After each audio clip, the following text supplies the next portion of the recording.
குருவடிகளே சரணம். Hello friends and viewers, எல்லாருக்கும் வணக்கம். திருப்பாவை பாடல் 13. புல்லின் வாய் கீண்டானை பொல்லா அரக்கனை கிள்ளிக் களைந்தானை கீர்த்திமை பாடிப்போய் பிள்ளைகள் எல்லாரும் பாவை களம்புக் வெள்ளி எழுந்து வியாழ முறங்கிற்று புல்லும் சிலம்பினக்கான் போதரி கண்டினாய் குள்ள குளிர குடைந்து நீராடாதே பள்ளி கிடத்தியோ பாவாய் நீ நன்னாளால் கள்ளம் தவிர்ந்து கலந்தேலோர் எம்பாவாய். ராமனாக பிறவி எடுத்த போது இலங்கை மன்னன் ராவணன் என்னும் அரக்கனின் தலையை கிள்ளி எறிந்தான். கண்ணனாக பிறவி எடுத்த போது தன்னை கொல்ல ஒரு பறவை வடிவம் தாங்கி வந்த பகாசுரன் என்னும் அரக்கனின் வாயை கிழித்தான். இப்படிப்பட்ட புகழை எல்லாம் பாடி எல்லா பெண்களும் பாவை நோன்பு நோர்க்கும் இடத்திற்கு சென்று விட்டார்கள். வியாழன் என்னும் கோள் அஸ்தமித்து விட்டது.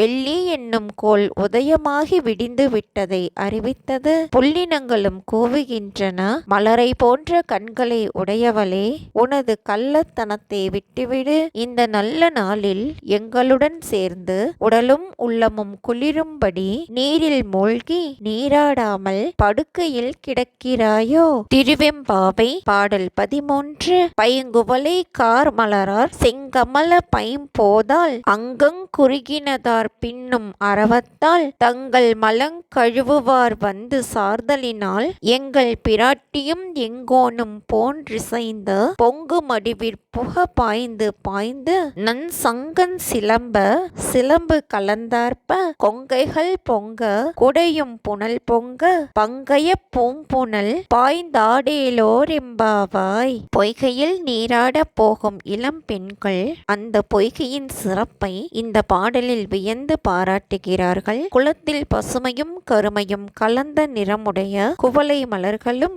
மலரத் துடிக்கும் நிலையில் உள்ள செந்தாமரை மலர்களும் நீரில் வாழும் பறவைகளும் காணப்படுகின்றன.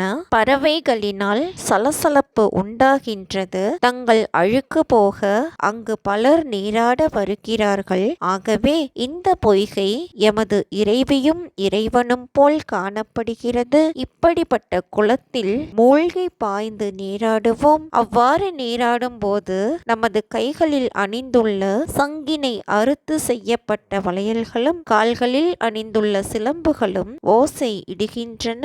உள்ளம் மகிழ்ச்சியால் பொங்கி பூரிக்கின்றது. அனைவரும் மூழ்கி நீராடுவதால் குளத்தின் நீரும் மேலே எழுகின்றது.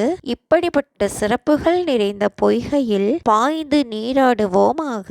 இங்கு பொய்கையானது உமை அம்மையையும் சிவபெருமானையும் போல் உள்ளது என்று பெண்கள் கூறுகிறார்கள். அதாவது பசுமையும் கருமையும் கலந்த குவளை மலர்களின் நிறம் உடையவள் உமையம்மை, செந்தாமரை போல் சிவந்த நிறமுடையவன் சிவபெருமான், பொய்கையில் நீர் பறவைகள் ஆகிய குருகுகள் நிறைந்திருக்கும் சிவபெருமானோ குறுக்கத்தி மலர்களால் கட்டப்பட்ட மாலை சூடியிருப்பார். குளத்தில் நீர் பறவைகளின் ஒளி அதாவது அரவம் நிறைந்திருக்கும். சிவபெருமானின் உடம்பில் பாம்புகள் அதாவது அரவங்கள் பின்னி கிடக்கும். உடம்பின் அழுக்கை போக்கிக் கொள்ள மனிதர் பொய்கையில் வந்து நீராடுவார்கள். தங்கள் மன அழுக்கை அதாவது மலத்தை போக்கிக் கொள்ளும் பொருட்டு பக்தர்கள் உமையம்மை சிவபெருமான் இவர்களின் அருளில் மூழ்கி போய்விடுவார்கள். புனித நீரில் மூழ்கி நீராடுவதே இறைவனின் அருளில் மூழ்குவதற்கு ஒரு அடையாளமாக கொள்ளப்படுகிறது.